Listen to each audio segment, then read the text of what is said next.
Olá, pessoas! Eu sou o Léo. E eu sou o Miguel. E esse é o canal Piuí. Época boa, meus amigos. Natal é alegria, felicidade, aquele tempo de reunir todo mundo em casa, discutir sobre política, tá ligado? Porque todo mundo tem razão sobre as coisas. E, claro, encher o rabo de peru, né? Um delicioso peru. Que delícia que é o Natal! E como você sabe, todo fim de ano, chegou perto do Natal, tem saga natalina aqui no canal Piuí. Só que hoje não é qualquer saga natalina, não. A gente não vai falar sobre filmes inspiradores de Natal, sobre aquelas histórias que todo mundo lembra, que reprisa na sessão da tarde. Hoje é dia de Duro de Matar. Filmes de ação que se passam no Natal e que viraram um ícone desse período. Então a gente vai trazer aqui o enredo de todos eles, várias curiosidades e, obviamente, dar a nossa opinião sobre cada um. Então apague as luzes do seu quarto e comemore, pois é Natal e a saga Duro de Matar chegou no Piuí. Ho, ho, ho, ho! Você não vai ganhar presente nenhum, seu arrombado, porque você não deixou like nos vídeos do canal Piuí. E eu, Papai Noel, vi que você esqueceu em todos os vídeos. Mas ainda há tempo de deixar nesse aqui.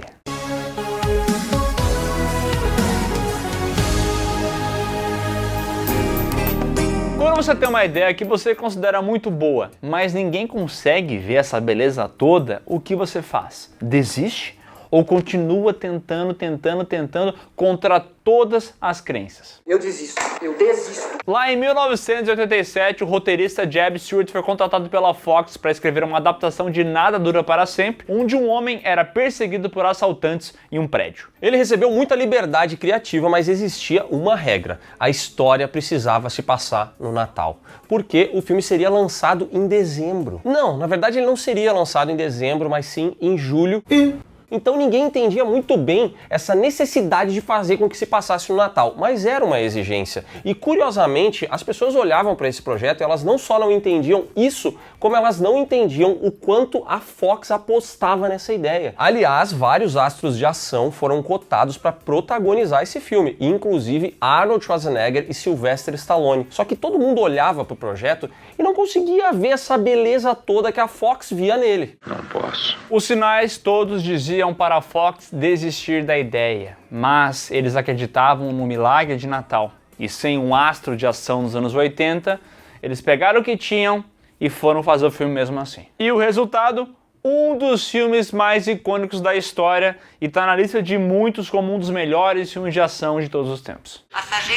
Duro de Matar. Lançado em 1988 com o roteiro de Jeb Stuart de O Fugitivo e Steven E. Souza de Juiz Dredd e com direção de John McTiernan de Predador e Caçada a Outubro Vermelho, Duro de Matar nos apresenta o policial de Nova York John McClane, que está indo para Los Angeles para passar o Natal com a família dele. É importante dizer que ele é casado, mas o casamento está passando por uma fase meio conturbada. A mulher dele ficou em Los Angeles trabalhando nesse prédio na Nakatomi Plaza e ele tá indo ali tentando reatar as coisas, é uma situação meio merda. Eu sinto falta da minha mulher.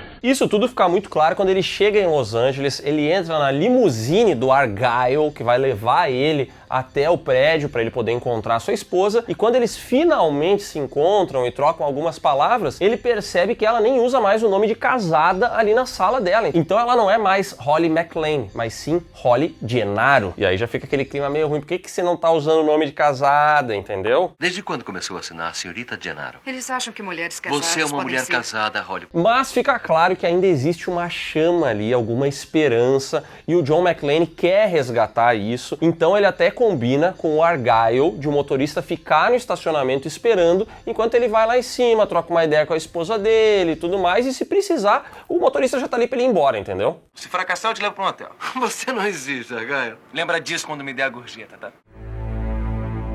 No prédio, o John tá de papinho com a esposa, quando daqui a pouco o chefe dela, o Joseph Takagi, chama ela pra festa e ele não faz muita parte daquilo ali, então ele tem que ficar ali, indo pra cima e pra baixo, tentando conversar, puxar um assunto, mas ele tá mais perdido que segue em tiroteio. Ei, Feliz Natal!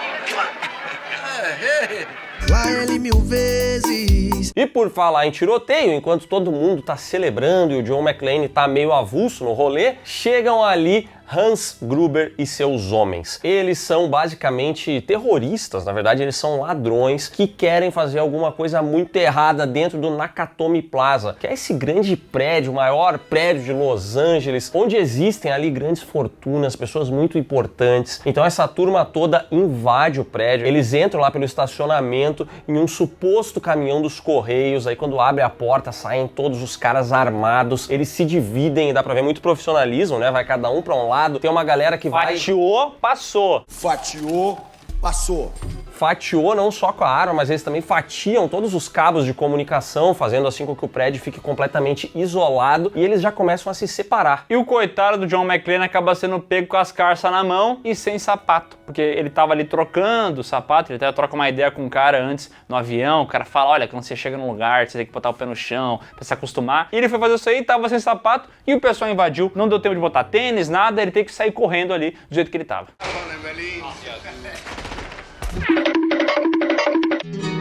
De maneira totalmente intimidadora, o Hans Gruber chega lá perguntando quem é o chefe, quem é o Takagi. E o pessoal não quer falar e tal, daqui a pouco o Takagi fala, sou eu sou o chefe aqui, o que você quer? E aí o Hans Gruber fala, eu quero a senha do cofre. Fica um mistério durante uma parte do filme sobre o que o Hans Gruber quer, mas fato é que ele quer grana, porque tem 640 milhões de dólares lá em cima em títulos não rastreáveis, então ele quer ter acesso a isso. Títulos não rastreáveis que são o Bitcoin do passado. Vocês querem dinheiro? Que tipo de terroristas são vocês? Quem disse que somos terroristas?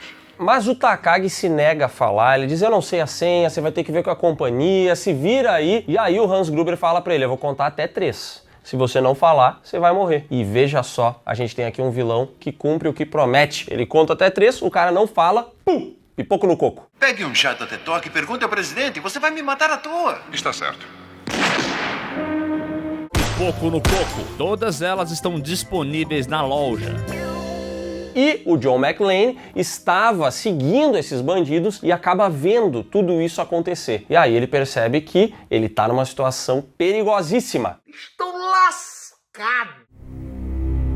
O Hans Gruber passa um senso de urgência absurdo. Aqui o Alan Rickman, sim, o cara que fez o Snape lá em Harry Potter, consegue ser esse vilão assustador, ao mesmo tempo que ele é elegante, ele tem uma fala e no original você pode ouvir a voz dele, né? É uma voz muito poderosa, ele vai te levando pelo papo e tal. Você fica com medo, mas fica interessado, querendo saber onde é que ele vai chegar, qual que é o nível de maldade dele. É um puta vilão. It's a very nice suit, Mr. Takagi.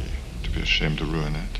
Eu caguei nas calças. E o que é muito legal é que no começo ele já tira a vida desse cidadão e demonstra que de fato alguma coisa pode acontecer aqui, né? E essa cena, inclusive, ela é bem explícita. Então ele dá esse senso de urgência ao mesmo tempo que você se sente ameaçado pelo vilão. Aliás, esse aqui é o primeiro papel da carreira do Alan Rickman em um filme e ele manda bem demais. E a gente tem aí, em contrapartida, o Bruce Willis, que era um cara conhecido por papéis de comédia, ele não era um astro de ação, estava muito longe de ter a fama do Schwarzenegger ou do Stallone e conseguiu trazer aqui um lance um pouco diferente, né? Porque nessa época o brucutu era isso, era aquele cara mega forte, meio exército de um homem só. E um homem também que não se feria com facilidade, entendeu? Ele entrava ali, dava tiro em todo mundo, era musculoso, era inquebrável, mas aqui não, aqui ele é um homem que você vai perceber, é muito humano, então ele se suja, se machuca, se dá mal o tempo inteiro, mas de alguma maneira ele não desiste. Assim como o pessoal que acreditava nesse projeto, né? Eu sou brasileiro e não desisto nunca.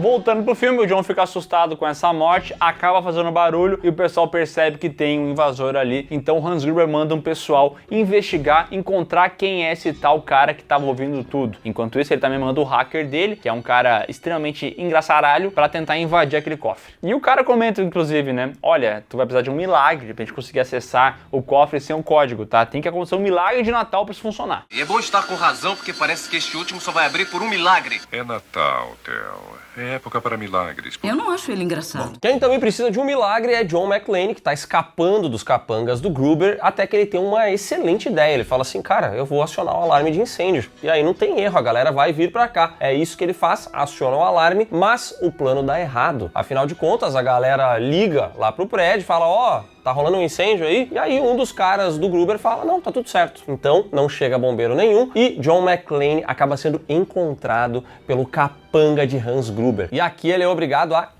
fazer a sua primeira kill dentro do filme.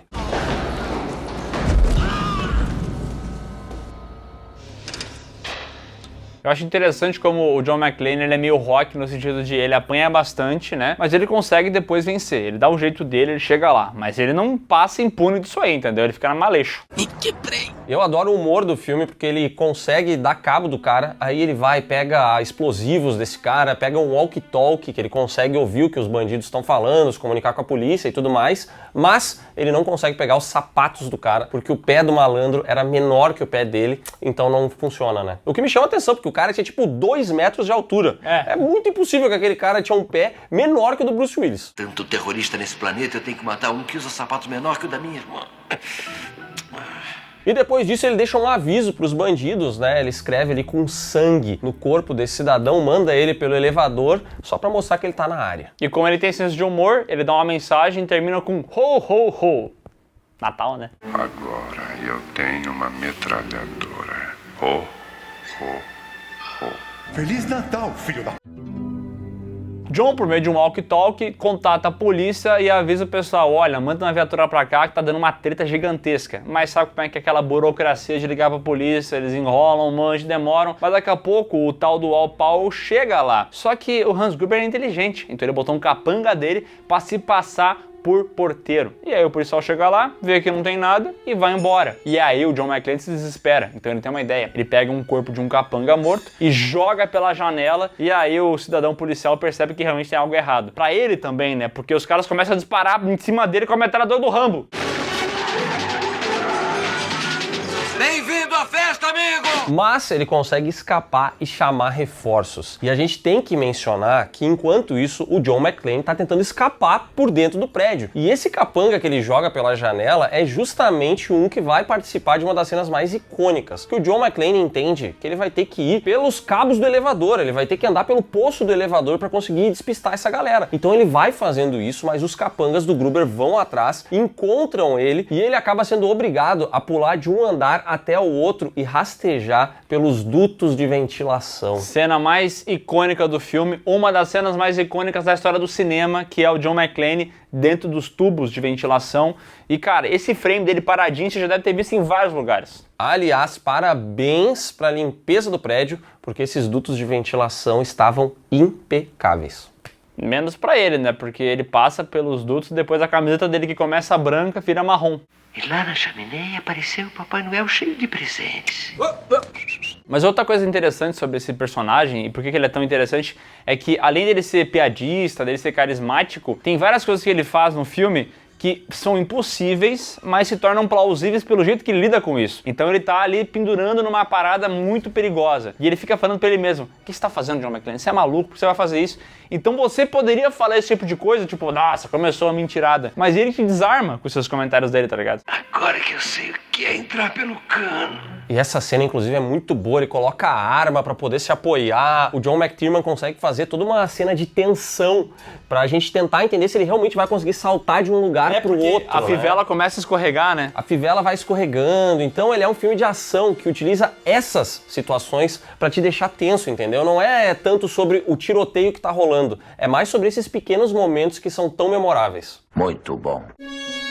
Bom, depois desse tiroteio com a metralhadora do Rambo, a polícia chega ali de verdade, vem SWAT, vem uma galera. Só que todo mundo tá descrente com esse cidadão que está dentro do prédio. Quem é esse homem? Ele não quer revelar quem ele é porque ele pensa, cara, se eu falar que eu sou o John McClane, o bandido vai saber meu nome aqui pelo walkie-talkie e daqui a pouco vão descobrir que a minha esposa tá no prédio. Então ele começa a se comunicar com o Al Powell como uma espécie de informante interno, ao mesmo tempo que ele manda umas palavrinhas também pro Hans Gruber, que não são o nome dele, mas sim Yippee-ki-yay, motherfucker. Do you really think you have a chance against us, Mr. Cowboy? Yippee-ki-yay, motherfucker. Que é uma referência ao ator de western Roy Rogers. Yippee-ki-yay, yippee-ki-yay. E uma coisa que é interessante é porque ele fala isso porque o vilão Hans Gruber, ele é um europeu e ele fica falando pro John McClane assim, você tá achando que você é o quê? Um pistoleiro? Você tá num filme do John Wayne? Você acha que é o quê? Você é um bang-bang? Você vai salvar todo mundo? Você não é ninguém, cara. Mais um americano que viu muitos filmes quando criança. Mais um órfão de uma cultura falida que pensa que John Wayne. E o McClane fala pros caras, vamos com calma, vamos operar dessa maneira, tem muitos reféns. Só que a SWAT é a SWAT, irmão, eles são muito mais inteligentes, então eles pegam e decidem invadir o prédio. Só que o Gruber já estava preparado para isso, então quando eles invadem, ele contra-ataca com um lança-míssil. Ele tava bem armado, né? Lança-míssil não, lança-foguete. É a mesma coisa. Foguete ou míssil? Não sei.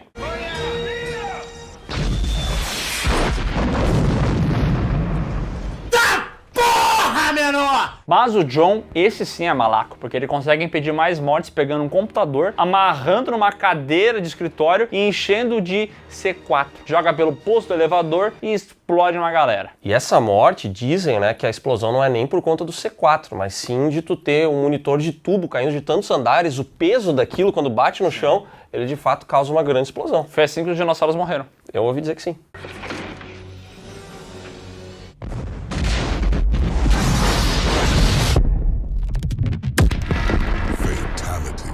E por mais que seja um filme de ação, e de fato ele é um filme de ação, ele também desenvolve muito bem os personagens. Então a gente tem diálogos do John McClane com o Al Powell, a gente entende que o Al Powell tem um passado onde ele infelizmente atingiu uma criança com uma arma. Bem pesado isso, ele não deixa claro se matou ou não, mas eu imagino que sim. E agora ele não consegue mais usar a arma dele, entendeu? Ele foi trabalhar como patrulheiro ali, mas ele não consegue mais atirar. Tinha 13 anos de idade, estava escuro, não deu pra ver. Estava com uma pistola de brinquedo, parecia de verdade. Acho que deu uma pesada no clima do programa aí. Já o McClane vai falar sobre o relacionamento dele, né, como ele acabou se afastando da esposa, como ele via essa oportunidade para se reaproximar dela, e tudo isso vai sendo feito com algumas tiradas cômicas e também com uma trilha sonora muito atípica, que ela pegava e misturava alguns elementos natalinos com a música do filme. Então ele é um projeto que tem bastante personalidade e que é muito diferente do que a gente via na época. Porque o filme de ação dos anos 80 é exército de um homem só. É um cara que não se fere, é um cara que mata muita gente. É, sabe, Arnold Schwarzenegger fazendo assim, jogando todos os capões. Comando para matar. É isso, entendeu? E esse filme, ele já tinha muito mais flexibilidade, muito mais humor e personagens muito cativantes. That's why he's the GOAT! E ele também tinha algumas críticas, né, bem rasas, mas ele tinha. Por exemplo, tem um personagem aqui que é um jornalista da mídia, que tá o tempo inteiro tentando cobrir esse evento, ele faz de tudo pra conseguir um informante, pra cobrir o que tá rolando, ele é aquele cara inescrupuloso, tá ligado? Que ele é capaz de ferrar a vida de alguém pra conseguir a melhor matéria. O jornalismo canalha, vocês fazem? Tudo estava indo relativamente bem no plano do John McClane. Ele estava diminuindo o número de bandidos, estava se mantendo vivo ali e conseguindo até mais armas. Só que, em determinado momento, um cidadão chamado Harry Ellis, que é um amigo da mulher do John McClane, ele pensa assim, cara, eu sei quem é que tá indo atrás dessa galera toda. É o John McClane. Então ele se reúne com o Hans Gruber e fala, ó, o cara é esse. E pra gente acabar logo essa situação, faz o seguinte, deixa que eu vou ligar pra ele, eu vou negociar, o cara vai se entregar e tá tudo bem. Aí ele liga, o John McClane não se entrega, o Harry Ellis morre, mas ele revela a identidade do John McClane. John, como é que eu posso dizer isso após todos esses anos? John? É burro! É um tijolo! Burro! É uma merda! E o pessoal da polícia que ouviu essa história aí começa a ficar meio desconfiado sobre esse tal policial John McClane. Porra, que policial é esse que deixa um refém morrer? Esse cara não pode ser confiado. Então todo mundo lá embaixo começa a olhar pra ele e falar, esse cara aí é um desgraçado. Quem ainda acredita nele? O Al Powell. Eu vou pegar ele pra valer desta vez, pode O acreditar. cara está ferido, homem!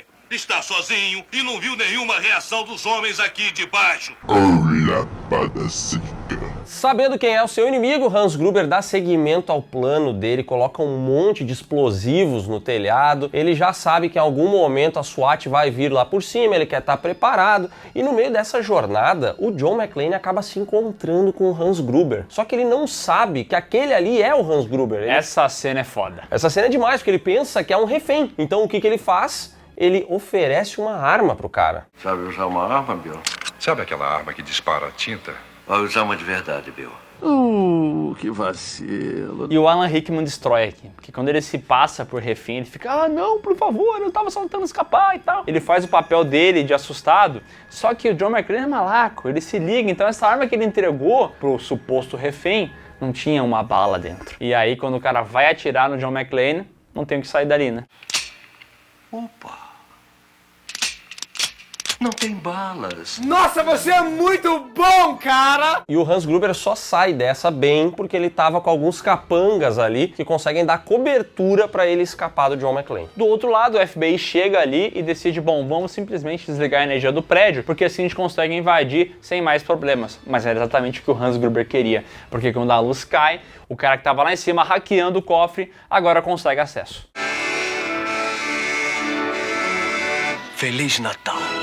Com a grana, Hans Gruber entra em contato com o FBI agora e ele fala o seguinte, ó, manda um helicóptero pra mim, eu vou sair daqui, tá tudo certo. E aí o FBI, muito esperto, pensa o seguinte, a gente vai mandar um helicóptero, mas a gente vai aproveitar isso pra atacar eles, teremos homens dentro do helicóptero. Só que o Hans Gruber já tinha pensado em tudo isso, então o telhado tá cheio de explosivo, ele tá levando um monte de refém pra lá, só que se o vilão tá um passo à frente, John McClane está 2. Ele descobre isso, ele percebe o que vai acontecer, então ele começa a tirar todos os reféns de lá. Pra isso ele pega uma arma e atira, pra fazer com que a galera saia, entendeu? Se afasta, vão, desçam. Só que aí a turma do helicóptero vê ele atirando e fala assim, caraca, é um dos terroristas, ele tá matando os reféns. E aí o John McClane é obrigado a se pendurar pelo prédio utilizando uma mangueira de incêndio pra ele conseguir escapar com vida da própria polícia. E aí começou a mentirada, né? Aqui virou uma grande aventura, mas eu gosto. Eu também gosto, mas é o momento que teu pai vai falar assim, ih, começou a fria. Arrepiei, tô todo arrepiado. Ele escapa, cai de uma janela, só que ele acaba sendo encontrado por um vilão que é basicamente o Ivan Drago aqui, né? O Ivan Drago com um cara de Christopher Lambert, que começa a brigar com ele e tá com ódio, já que o John McClane mais cedo tinha matado o irmão dele. Então ele quer se vingar e não vai matar de maneira simples não, é porrada na cara. Desgraçado!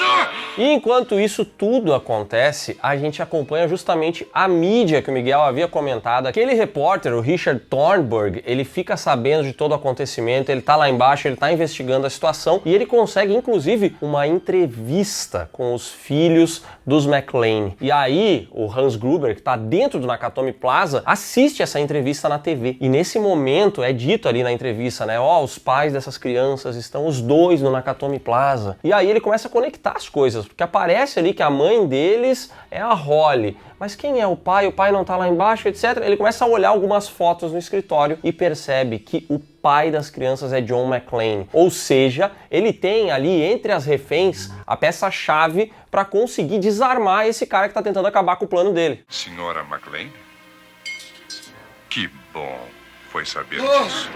O John é obrigado a descer vários lances de escada até chegar onde está Hans Gruber, que agora está com a esposa dele sendo refém. E aí, cara, a situação ferrou, entendeu? Só que, cara, o John McClane é um gênio da bola, entendeu? Ele sabia que o cara ia obrigar ele a tirar a arma, ficar sem arma, então ele botou uma arma colada nas costas com fita tape.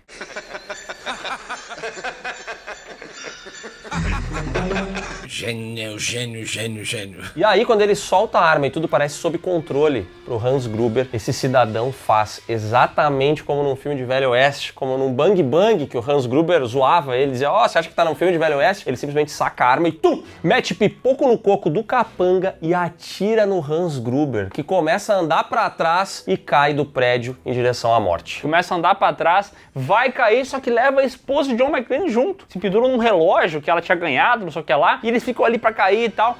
E nesse momento, ela consegue tirar o relógio e o Hans Gruber cai. E esse olhar de pavor do Alan Rickman é real. Porque não avisaram ele que ele ia cair nessa cena. Então ele realmente toma um susto. Por isso que essa cena é tão boa, né? Porque tu vê a cara dele caindo e é pavor puro. É bom mesmo. E aí, final feliz, né? O casal sai do prédio, John McClane o herói. O que vai transar nessa noite é loucura, né? Porque salvou a mulher dele, salvou o prédio, salvou todo mundo. O cara é um herói, né? Eu vou transar. Só que não, pois Ivan Drago aparece ali armado e está prestes a atirar em John McClane. E é nesse momento que o Al Powell, o policial que já não se sentia mais confiante para atirar, consegue sacar sua arma e dar cabo do vilão. Aí sim permitindo que John McClane vá curtir a sua noite com a esposa dele. Mas antes é importante dizer que aqui a esposa, a Holly, também tem esse momento de brilhar, porque ela dá um soco na cara daquele repórter que acabou entregando a identidade de John McClane no jornal. E eles vão embora na limusine daquele motorista que não faz nada no filme, que tá lá na garagem. Em algum momento ele até vai atrapalhar a galera, entendeu? Ele até faz, sim, ele atropela um cara lá, o hacker, né? Porque isso é uma das coisas que eu acho meio boba desse filme, tá? Eu adoro esse filme é foda. Mas todo mundo tem que ter um arquinho, entendeu? É o arco do policial que tinha tirado uma criança e não sabia mais usar uma arma. É o arco... Esse aí é bom. O que é ruim é o do motorista. Não, o do motorista, mas o da mídia, tem todos os elementinhos. Sempre tem... Ó, eu não tô falando que é um problema esse. Só que eu acho engraçado que todos os arcos, eles têm um fechamentinho, tá ligado? Mesmo que seja bem rapidinho. O roteiro é ótimo. Como assim? Duro de Matar custou entre 25 milhões e 35 milhões e faturou 140, sendo a 10ª maior bilheteria do seu ano. Assim, para um projeto que era desacreditado por todos, ter conseguido esse feito, tá de parabéns, né? É muito dinheiro. O filme não foi recebido com aclamação pela crítica. Na verdade, até teve gente que não gostou, achou ele um pouco violento, justamente porque ele mostra mais as coisas de uma maneira mais real do que outros filmes de ação. E é curioso, esse filme é bem violento mesmo, tá? Você vai ver os tiros, explode, sangue e tal, bem na pegada que o John McTiernan tinha feito um ano antes em Predador. Então ele trouxe essa violência pra esse filme, só que ele tem uma pegada mais cômica, né? Uma pegada mais família, porque se passa no Natal. E é bem contrastante o filme desse ter tanta violência, né? Mas é um filme que tem muita personalidade, então ele vai ter esses elementos que são diferentes. Ele vai ter o Alan Rickman mandando muito bem. O Bruce Willis também consegue fazer um herói muito humano, né? Mas talvez o Alan Rickman até seja o destaque do filme. A direção é muito boa e com o passar dos anos, Duro de Matar virou um clássico. Ele virou um dos grandes filmes de ação de todos os tempos. E claro que com todo esse sucesso, ele receberia uma continuação que veio 2 anos depois. Duro de Matar 2. Lançado em 1990, Duro de Matar 2 tem direção de Renny Harlin, de Hora do Pesadelo 4 e daquela trilogia Chorume, Os Estranhos, que deveria aparecer inclusive aqui, né? Tinha que ter Saga Os Estranhos aqui no Piuí, tá? Do it. Roteiro de Doug Richardson, de Bad Boys, e Steven Souza, do filme anterior. Nesse filme agora, John McClane está a caminho do aeroporto de Washington, porque ele quer receber a esposa dele. Ela tá no avião, o casamento aparentemente reatou. Eu também, assim, depois daquele acontecido, se não tivesse reatado, pelo amor de Deus, né? Ah não, aí não tinha mais solução, né? O que? Você queria mais? Então aqui eles já estão se preparando agora para uma véspera de Natal diferente, os dois querem se encontrar, vai ser muito especial, entendeu? Tainha, vinho e muito sexo. Só que chegando no aeroporto já começam os problemas, né? Um deles eu diria que é bem grave, quem passou por isso sabe como é. John McClane estaciona num local e de repente vem os abelhudo querendo guinchar o carro dele. Ah, não. Cara, isso aqui eu vou dizer, mesmo pro cara que já encarou os terroristas, é uma situação difícil. Não tem como fugir. Vai, cara, é Natal. Então pede pro Papai Noel te dar outro carro. Feliz Natal, parceiro. Olha a audácia desse filho da... Mas isso aí, cara, é detalhe, porque é Natal, entendeu? Vai ter felicidade logo mais. E em paralelo a isso, a gente conhece o ex-coronel William Stewart, um malandro que gosta de ficar pelado, vendo televisão enquanto ele faz seus golpes de karatê. A queda de esperança causou agitação não só nas recentes eleições de seu país, mas perto de casa também. Meu Deus, como eu sou bonito. E ele tá esperando o avião de um tal líder militar, Ramon Esperanza, interpretado pelo Franco Nero, né? Que era o Django lá nos filmes antigos. E o Ramon Esperanza era um ditador de uma republiqueta qualquer, um cara corrupto, que tá sendo transferido. Ele foi preso e agora ele está nesse avião. E esse ex-coronel quer ter acesso a esse cabra. O plano é resgate Ramon Esperanza durante o transporte. É aquele negócio que a gente já viu 250 mil vezes em filme, só que geralmente é um caminhão, né? É um caminhão ou um furgão que tá transportando as pessoas. Aqui eles foram ousados e meteram um avião. Funcionários de Washington dizem que foi um telefonema que tornou isso.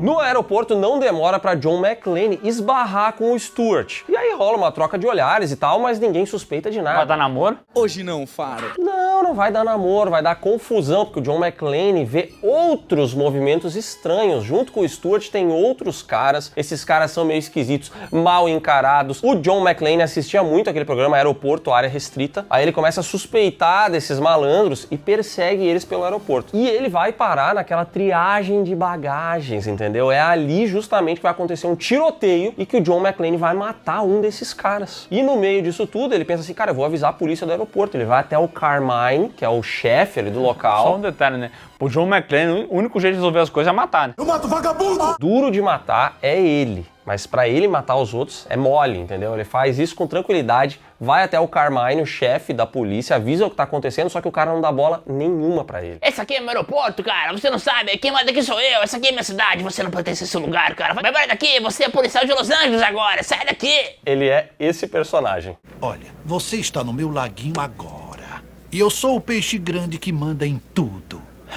Seu arrombado! O John então decide que vai fazer justiça com as próprias mãos.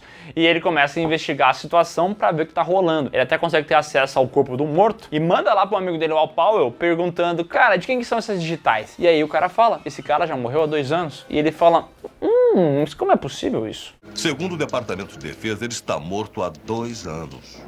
Como é? Suspeito. Enquanto o John tá tentando entender o que tá rolando, o Stuart, ele toma posse de uma igreja ali nos arredores do aeroporto, monta uma base e aí eles começam a ferrar com os serviços do aeroporto pra poder tirar o general lá do ar em segurança. E aí a primeira treta é que o avião lá da esposa dele acaba não conseguindo pousar, então é obrigado a ficar mais tempo no ar. John McClane fica puto, tenta avisar a galera falando: olha, só pode ser o terrorista que tá fazendo isso aí. Mas os caras não querem acreditar, entendeu? E daqui a pouco o terrorista vai além. Ele apaga as luzes ali da pista e agora ninguém consegue pousar, porque não tem mais a referência visual. TWA-23, impossível liberar a aproximação nesse momento. Suba e se mantenha a 10 mil pés. Nesse momento já começa o pânico, porque em 90 minutos vários aviões vão acabar caindo, inclusive o da Holly. Me chama a atenção que não tem nenhum aeroporto nas redondezas pra pousar, né?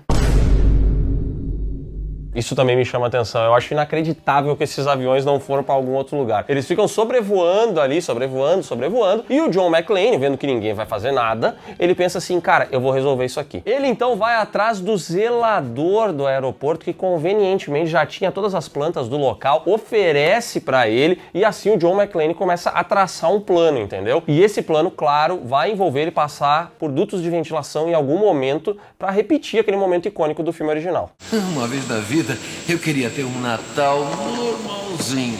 Mas não! Eu tenho que ficar me arrastando nesse maldito tubo de lata. E no tráfego aéreo, um dos responsáveis pela comunicação vai junto com a SWAT até as antenas para tentar comunicação com esses aviões. Só que essa turma é parada por um dos capangas desse maldito Stuart, e é o próprio T-1000. Acha que eu tenho cara de quê, hein? De um alvo fixo.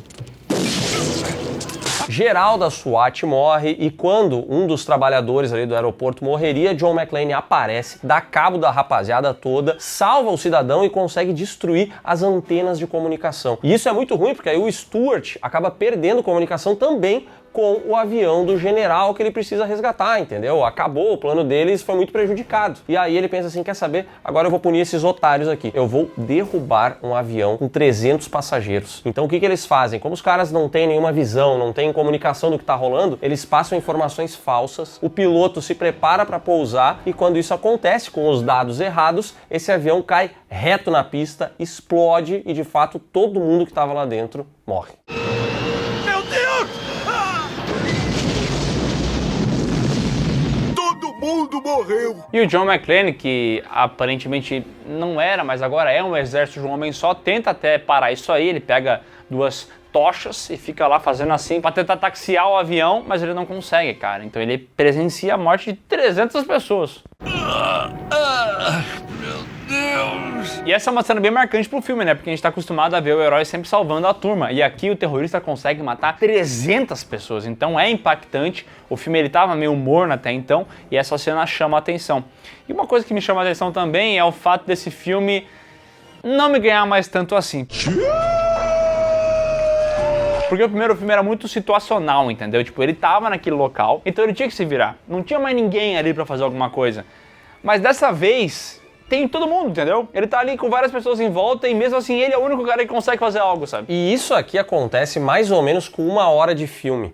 E até aqui, esse Duro de Matar 2... ele se perde entre tantos núcleos, entre tantas pessoas que ele quer abordar. Porque a gente focou no John McClane, que é quem realmente importa. Mas o filme não faz isso, ele fica transitando entre o cara do tráfego aéreo explicando como é que funciona o tráfego aéreo, o cara da antena falando como é que funciona a antena, o policial que reclama de tudo multando não sei quem. E ele vai transitando de várias maneiras em que chega um momento que tu pensa assim: cara, me dá John McClane, para de me mostrar essas outras pessoas, essas outras situações, vamos tentar focar em algo mais simples. Mas eu acho que eles tentaram fazer algo tão grande que o próprio próprio John McClane se perdeu no meio. E aí quando acontece uma cena dessas, que o cara vai no meio da pista sinalizar com tocha, tu assiste isso e pensa, caraca, que babaquice. O que esse cara tá fazendo no meio da pista com 2 tochas? Não tem sentido, esse plano dele não ia dar certo e talvez não teria que ser ele que ia estar lá, entendeu? Ele não podia falar pra um cara que faz isso na pista pra usar as lanterninhas dele? Tá certo que não tem luz, mas as lanterninhas funcionariam ainda, né? Você tá ficando muito burro, hein? E assim, o que eu quero dizer é o seguinte, o primeiro filme também tinha essas situações inacreditáveis, mas o filme te convencia de que elas eram possíveis. Esse filme aqui tem várias cenas inacreditáveis e pra mim, o filme não consegue fazer elas serem acreditáveis. Elas só ficam absurdas mesmo. Que tristeza. Com a queda do avião, então o governo americano decide que vai fazer alguma coisa. Manda para controlar a situação o tal Major Grant, que era um ex-conhecido desse Stewart. Então agora esse cara vai botar ordem na bagaça. Nós estamos aqui para derrubar o Coronel Stewart. E nós vamos derrubá-lo. Em paralelo, a turma da torre de comando ali do aeroporto, eles conseguem fazer contato com aviões que estão no ar. Inclusive o avião da Holly. E a gente vai vendo que ela tá dentro desse avião. E não bastando ter ela, de novo, numa situação onde ela foi sequestrada, tem aquele mesmo repórter do primeiro filme, ele tá de volta aqui e ele começa a investigar a situação e pensar assim, cara, eu agora vou ganhar um prêmio Pulitzer, porque eu vou ficar vendo tudo que tá rolando aqui e vou passar essas infos brabas. Essa cena é perdidaça. Todo esse núcleo é perdidaço desse cara do nada. Era só pra ter alguma coisa pra Holly fazer no filme, é isso? É. Uma unidade especial do exército já está aqui se preparando para pegar os terroristas. Não aceitem quaisquer instruções. Tu tá aqui de novo, menor! Em paralelo a isso, o avião do Esperanza pousa e os capangas do Stewart vão lá recebê-lo. Mas o John acaba ouvindo tudo isso aí lá por conta do nosso querido zelador, que tinha acesso aos rádios, então ele ouviu isso aí e vai lá surpreender o Esperanza. E ele quase consegue. Só que ele é obrigado a escapar e se prender na cabine do avião. McClane! Considere isso enterro militar! Inclusive o pessoal joga umas granadas dentro da cabine do avião, que seria um problemaço pra ele, mas por sorte do John McClane, essas eram as famosas granadas de longa explosão. Granadas letárgicas. É, elas têm o seu tempo, então elas são granadas que realmente levam ali seus 20 segundos até decidir que elas iam explodir. Aí deu tempo dele conseguir escapar. Ou talvez 30, ou talvez até 1 minuto inteiro, né? Porque ele senta na poltrona dele, bota o cinto, né? Segurança em primeiro lugar, e aperta o negócio pra ejetar. Ele volta ao aeroporto e acaba descobrindo que os capangas e o Stewart montaram uma base numa igreja nas redondezas. Ele vai até o local junto com o engenheiro ali do aeroporto e ele acaba chegando no local. Só que os capangas, do Esperanza, essa turma toda malvada, sabe que ele tá lá. E vai dar mais tiroteio. Pro show! Abaixa, abaixa! O Stewart e o Esperanza acabam conseguindo escapar no meio desse rolê, o Major Grant chega ali pra ajudar e tudo mais, mas não adianta, os caras fogem, o McClane tenta ir atrás deles com motoneve, acaba ficando pra trás também, e aí, depois dos caras já terem escapado, ele pega uma arma ali dos homens do Major Grant e tudo mais, e quando ele vai ver quantas balas tem, ele nota que tem algo de estranho. Jesus Cristo. E ele pega essa arma e leva junto com ele pra falar com o Carmine. Ele fala, Carmine, você não tá entendendo, a parada é pior do que a gente imaginava. Carmine não quer dar ouvido. Cala a boca, você não sabe de nada. Cara, sai daqui, você é de Los Angeles, cara. Você não é daqui, cara. Você não pertence ao local, cara. Essa cidade é muito pequena pra nós dois. McClane, você está completamente fora de si, tá sabendo? E sabe o que mais? Você está preso. Aí ele ouve esse monte de blá blá blá, pega a metralhadora e começa a atirar no Carmine. Todos os policiais em volta respeitam esse momento, né? É, cara, nossa, me arrebenta. Porque mesmo estando armados, eles pensam, cara, não vamos atirar nesse maluco com uma metralhadora, matando o nosso chefe de polícia, né? Vamos deixar ele fazer o que ele tinha que fazer. Só que as balas não saem, porque era bala de festim, entendeu? E esse era o ponto dele. Olha, essas armas aqui não estavam lá pra matar os capangas, porque eu acho que esse cara que foi enviado aqui do exército e tudo mais, é parceiro do Stewart. Viu só? São as balas que usaram hoje na igreja, de festim! Deus do céu. E a gente vê o Major Grant indo lá dar um abração no Stewart, porque eles são amigos de longa data e estavam todos elaborando um plano juntos para que o general pudesse escapar. Coronel, se me permite, o senhor é uma figura em tanto. Obrigado, Major. O senhor também não é mau. Eu acho curioso como esse filme aqui, cara, ele meio que deixa claro que o John McClane tem teletransporte, né? Porque ele tá em todos os locais ao mesmo tempo. Sim. Ele tá lá com o Carmine, depois ele tá lá com o Grant pra saber quem que chegou, então ele consegue ouvir tudo isso aí, coletar os dados de um lado pro outro, chegar... Cara, meu Deus do céu, no prédio era mais crível, né? Que era um prédio vertical, entendeu? Não tinha muita complexidade. Mas aqui é um aeroporto gigantesco, e tem uma igreja nas redondezas, e tem uma batalha de motoneve. Caralho! O cara é um super-herói. E um detalhe muito interessante é que a gente tem que perder uns minutos da nossa vida acompanhando aquele repórter lá no avião que consegue comunicação, eles encontram um rádio de transmissão, sei lá o que, lá em cima, ele consegue falar com o pessoal que tá embaixo e aí ele entra ao vivo na TV pra comunicar que o aeroporto tá com terroristas, que tem um monte de aviões ali, que vai morrer muita gente. Então ele cria um caos no aeroporto. E é justamente no meio desse caos que o John McClane se transporta dessa maneira, entendeu? Ele vai de um lado pro outro com uma facilidade impressionante. Cara, se você tá no aeroporto de Guarulhos, numa terça-feira qualquer, às 4 da tarde, você não consegue se locomover. E o John McClane, no meio de um atentado terrorista, ele tá assim, ó. O bicho é bom mesmo, pô. O bicho é diferenciado. E aí, tem mais uma personagem aqui no filme que é uma repórter Coleman que começa a ajudar o McClane. E agora o McClane precisa impedir que os caras tirem o general dali. Eles estão saindo em um outro avião e aí ele consegue ir no helicóptero da emissora de TV até esse avião que está decolando. Ele fala pro piloto, se aproxima que eu vou descer. E o piloto coloca o helicóptero ali bem pertinho, ele desce, cai na asa do avião dos bandidos. E começa uma batalha de porrada na asa do avião, cara. Dando soco no Stewart, dando soco em capanga, é um pega pra capar. E daqui a pouco aparece o Major, começa a brigar com ele e o Major acaba caindo na turbina. Na sequência, quem aparece ali é o Stewart pra brigar na asa do avião. E esse aí consegue, ele derruba John McClane pra fora e o avião decola. Só que ele não percebeu que antes de cair, John McClane abriu a tampa do combustível, que nem tem no carro, tem no avião. O John McClane abriu ali e começou a vazar um monte de combustível do avião. Então quando o John McClane tá lá embaixo e o avião já tá decolando, ele pega um isqueiro, acende um rastro de combustível que ficou e esse rastro vai pegando fogo, pegando fogo, pegando fogo, até chegar no avião e fazer com que a aeronave inteira exploda.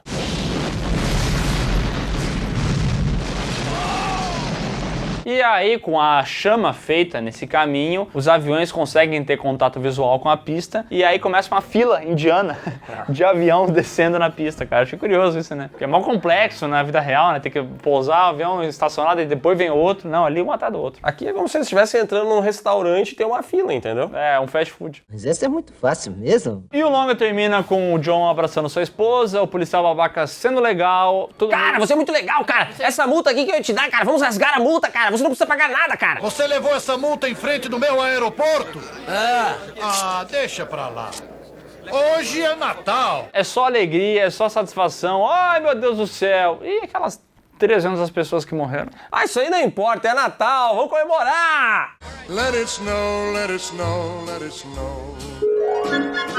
Duro de Matar custou 70 milhões, bem mais do que o primeiro, mas também faturou muito mais. 240, quase o dobro do primeiro, porque a essa altura do campeonato, Duro de Matar já era um sucesso no mundo inteiro. E aí o primeiro filme, que depois tinha ido pro home video e tal, fez sucesso, então acabou alavancando essa sequência, mas as críticas foram negativas, associando esse filme aqui a sequências paias, tipo Robocop 2, entendeu? Que na época também teve uma sequência meio ruim. É muita paia. Isso porque esse filme é mais problemático do que o primeiro. Eu acho que ele tenta meio que replicar a fórmula, né? Inclusive ele é muito repetitivo em vários momentos. Ele vai ter a mulher passando pela mesma situação, vai ter o repórter, vai ter, sabe, tem muitas coisas que você consegue associar. Até a música de encerramento do filme é a mesma, só que ele não tem a simplicidade do primeiro, que era o que fazia com que o John McClane pudesse ser um cara qualquer, né, com habilidades, mas um cara qualquer que tava no lugar errado, na hora errada, que nem eles costumam dizer. Pra mim é muito legal ver o primeiro e na sequência ver o segundo, porque aí tu consegue ver a diferença de um grande filme, de um excelente filme, de uma obra-prima da ação e de um filme que, cara, é um bom filme de ação ainda, tem bons momentos, mas que não tem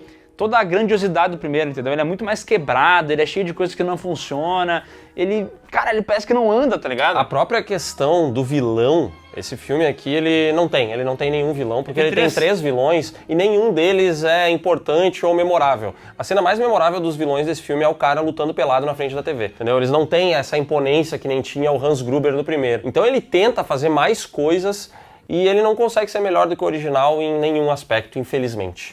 Não é ruim, mas, nossa, nem se compara ao primeiro, né? Mas, semana que vem a gente volta pra essa saga, vamos ter mais 3 filmes. Adianto que tem um terceiro filme bem legal, um quarto filme que não é de todo mal e um que é terrível. Esse sim dói. Então é isso, pessoal. Deixa um like aqui embaixo se você gostou desse vídeo, se inscreve no canal, marca o sininho e comenta sua opinião a respeito de Duro de Matar. Pra você, é duro de assistir ou é de boa?